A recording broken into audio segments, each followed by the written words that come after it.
All right, everyone, welcome back to Sip and Talk. So remember that deep dive we had already for you last time? The one about China and this whole idea of like everything is China's. Yeah, it was a fascinating one. Lots to unpack there. Yeah, it was going to be good, but yeah, the recording, let's just say it took a little vacation. Permanently. Calmly. A bit of a technical hiccup. Yeah, you could say that. Ruefully. Yeah. So here we are back at square one, ready to tackle this whole thing again. We're a little bummed about it, but hey, that's how it goes sometimes. Absolutely. Part of the adventure. Absolutely. And hey, maybe this time it'll be even better. Who knows? You never know, right? Okay, so deep breath, everybody. Let's dive back in. So the big question we're wrestling with is this whole idea. You hear some folks saying, almost like it's a reflex, this is China's, that's China's. Right, almost like a mantra. Yeah, exactly. And it makes you wonder, where does that even come from? And then, you start thinking, what if, hypothetically, China did take over Taiwan? Does that mean they're setting their sights on, like, the whole world? It sounds wild, I know, but that's what we're here to figure out. Yeah, we're going to try to make sense of it all. We've got some interesting sources to dig into. Okay, so first things first. This is China's thing. One of the sources we looked at was saying that if you push that idea far enough, theoretically, China could claim any region that ever had any contact with Chinese civilization throughout history. Like they could say, hey, that's ours. We got to get it back. It's a pretty expansive claim when you think about it. Right. It's like, wow, that's a lot of real estate. So the question is, where does this kind of narrative come from? And what could happen if it actually took root, in the real world? Well, that's the thing, right? You've got history, you've got national identity, and then you've got these potential geopolitical ambitions, and they can get pretty tangled up. This source was saying that, yeah, you might hear this kind of talk, but if a country actually started acting on those kinds of claims, things could get really messy really fast. Yeah, it'd be like, everyone suddenly remembering that their ancestors supposedly ruled half the planet and deciding they want it back. Chaos. Exactly. It'd be like your great-great-great-grandpappy saying he used to own the whole neighborhood, and now you're trying to collect rent from everybody. Yeah. Just wouldn't work, right? Yeah, exactly. Now, another thing our sources touched on was how China hasn't really been as gung-ho about conquering stuff overseas as some other big powers, historically speaking. Right. Like the Western powers, for example. Exactly. They brought up Zheng He, the guy with those massive ships back in the Ming Dynasty. Those things were bigger than anything Columbus had. Oh, yeah. Those treasure ships were something else. Yeah, sailing all over the place, but not really trying to grab land and, set up colonies. Apparently, there's this idea that the Han Chinese were more into farming and settling down, not so much venturing out to conquer distant lands. Very different from empires like, say, the Mongols, who were all about expansion and, conquering everything in sight. They even scared the heck out of Europe for a while. Oh, yeah, the Mongols were a force to be reckoned with. It's fascinating how those historical narratives never really go away, do they? They just kind of lurk in the background. For sure. So lots to work with. That's the thing. It's a pretty complex issue.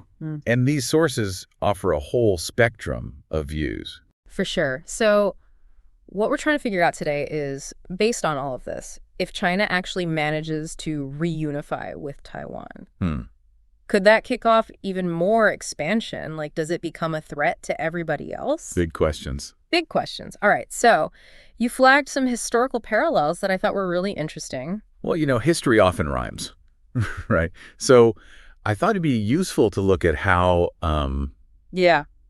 other countries have used similar justifications for grabbing territory. Go on. Like Russia with Crimea. Oh, it's full of Russian speakers, so it must be ours. And then, of course, you've got Germany and the Sudetenland back in the day. Lots of ethnic Germans there, so oh, yeah. You know how that one ended. And then you've got North Korea just constantly rattling the saber over unification. Right, with the whole Korean peninsula is ours thing. And it's not just the grabbing land part, right? It's it's that sense of historical entitlement that they use to justify it. That's what makes it so dangerous. Absolutely. And so thinking about that and looking at what our sources say about China, here's the big question. Shoot. If China did take Taiwan, would they just stop there? Or would it turn into like a rejuvenation of the Chinese nation? Okay, so this is where things get really interesting because based on what we see in these sources, especially the Undoku piece and the analysis from Ma Cheng-kun, that's a real possibility. Like Taiwan might not be the end goal. It could be more like step one. Toward what?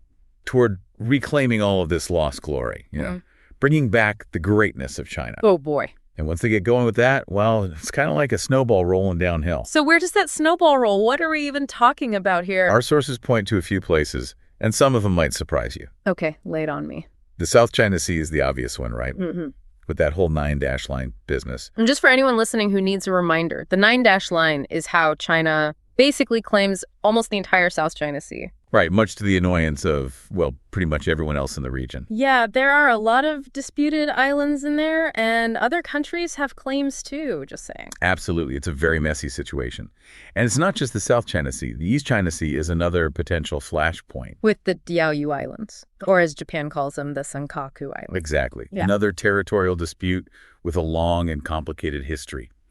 But here's where it gets really interesting. Uh-oh. The Diu source even mentions places like Outer Mongolia, like actual border regions. Wow. So we're not just talking about some islands here. This is potentially a whole different level of expansion. That is a huge reach. It is, and it really speaks to the kind of ambition we're dealing with here. And the motivations are complex, as you might expect. Okay, break it down for me. Well, you've got nationalism, right? It's powerful force, and once you unleash it, it can be very hard to control. Yeah, like a runaway train. Exactly. And then there are the geostrategic considerations. China wants to be a global power, and that means projecting its influence beyond its immediate borders. And I remember our own source talked about breaking through the island chains. Right. They see themselves as being hemmed in, and they want to break free of that. And then you have the domestic political angle. Which is always a big factor in China. For sure. A successful recovery of these lost territories would be a huge propaganda win for the CCP. Look at us. We're making China great again. Exactly. It plays right into that whole narrative of national rejuvenation. So it all ties back to those historical concepts we started with. It's like they're laying the groundwork for what comes next. It's almost like a shift in the story they're telling. It's not just about Taiwan's a final piece. It's more like Taiwan is just the beginning. Yeah, like Taiwan is the first domino, and then we're coming for everything else we think is rightfully ours. And they're using history to justify it all. Like, look, the Ming Dynasty controlled this. The Qing Dynasty held that. Exactly. They're cherry-picking from history to create this narrative of a lost empire that needs to be restored. And that's where things get really scary. Because once you start rewriting history to suit your agenda, where does it end? Exactly.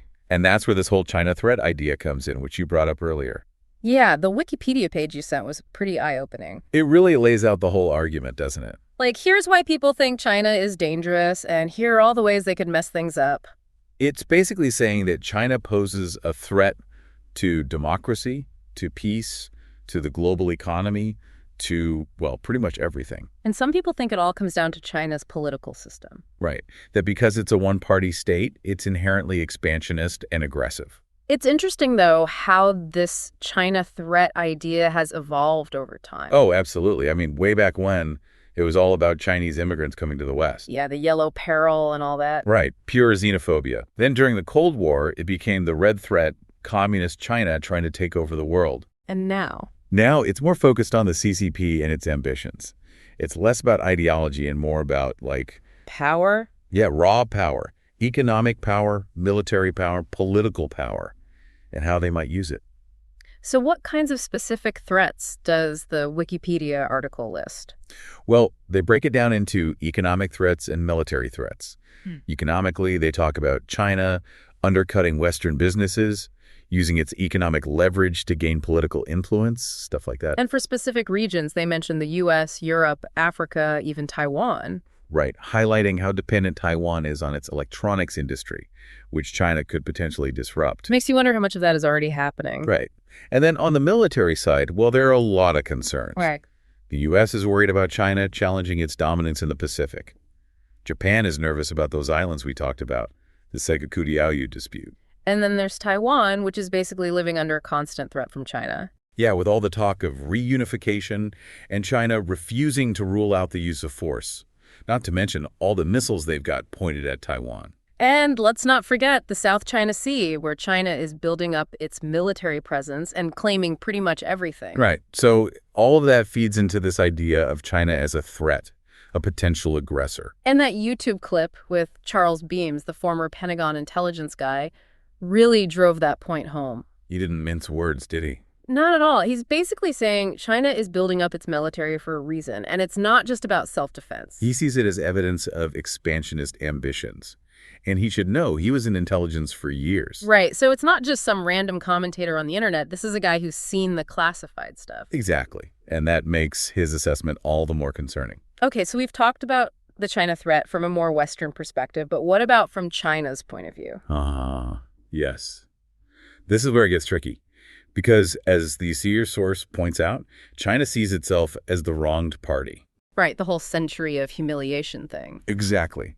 They see themselves as victims of Western imperialism and aggression, and they believe they're simply trying to right those wrongs. So taking Taiwan, in their minds, is not aggression, it's justice, restoration. They're just taking back what was rightfully theirs all along. And this ties into the CCP's whole legitimacy thing, right? They need to be seen as strong, as defenders of the nation. Absolutely. They've built their whole legitimacy on this narrative of national rejuvenation, of making China great again. And that means pushing back against the West, against what they see as foreign interference. Right. In their minds, it's not expansion, it's self-defense. They're just protecting their interests, reclaiming their rightful place in the world. But there's a huge gap between how they see it and how a lot of other countries see it. Oh, a massive gap. What China calls justice, others call authoritarian expansion. What they call self-defense, others call aggression. So it's like two completely different realities clashing. Exactly. And that's what makes this situation so dangerous. It's a recipe for misunderstanding and conflict. Okay, but let's play devil's advocate for a second. The source does mention some potential constraints on China's ambitions. Right. It's not like they have a free hand here. They do face some serious challenges. Like what? Well, domestically, their economy is slowing down and their population is aging rapidly.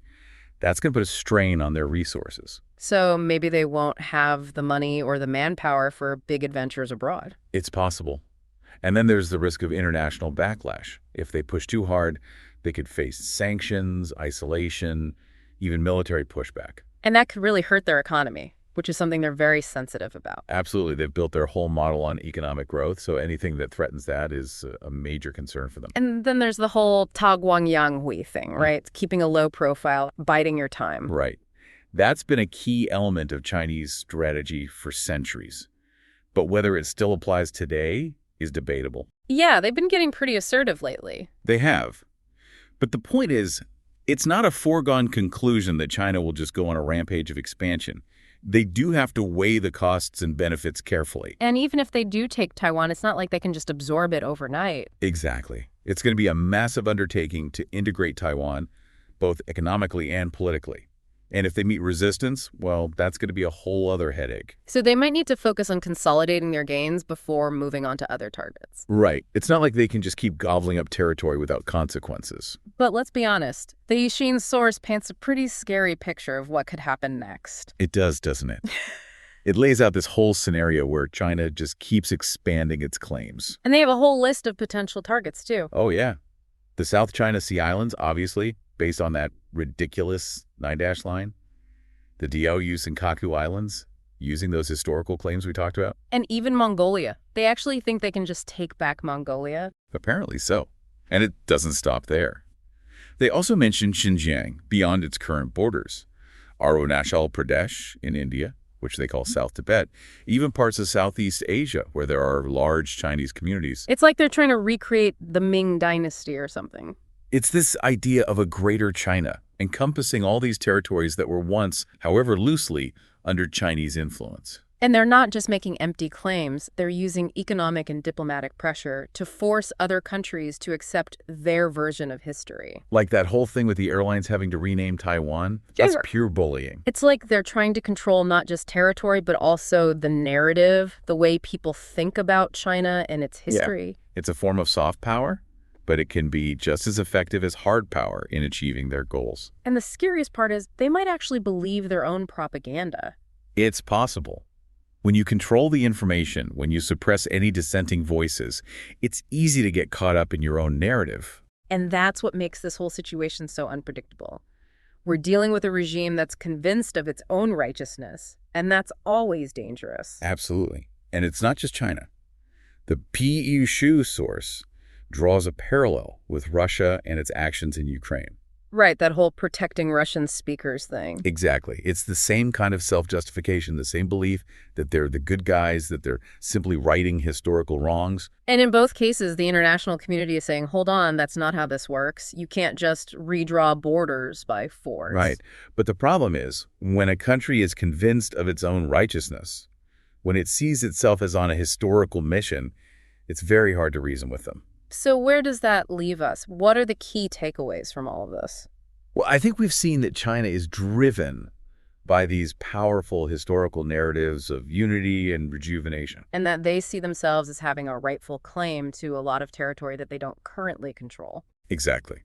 And while they face some internal and external constraints, they're also very determined to achieve their goals. And they're not afraid to use their growing power, both economic and military, to get what they want. Right.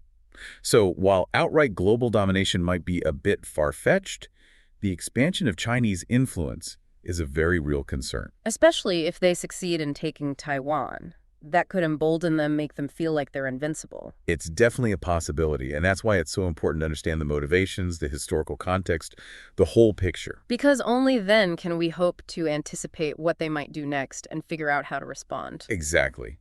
This is a complex and evolving situation, and it's one that we all need to pay close attention to. Absolutely. So for everyone listening, here's something to think about. If things do change in Taiwan, what do you think the next flashpoint in the region will be? It's a question worth pondering. So much to think about. Well, folks, there you have it. Another deep dive into a super complex topic. Hopefully, we've given you some food for thought about where this everything is China's idea comes from and what it might mean for the future. We've only just scratched the surface here, really. There's so much more to explore. Exactly. So keep those brains buzzing and keep asking questions. What stood out to you the most in all of this? What connections did you make? And think about what this all means for your own life. How might China's growing power affect you, your community, your country? Lots to ponder, that's for sure. But before we go, we want to give a quick shout out to our buddy Mickey and his YouTube channel, Mickey to Life. Oh, yeah, Mickey's great. He does these awesome travel vlogs, chats about whiskey and other interesting spirits. Tacos.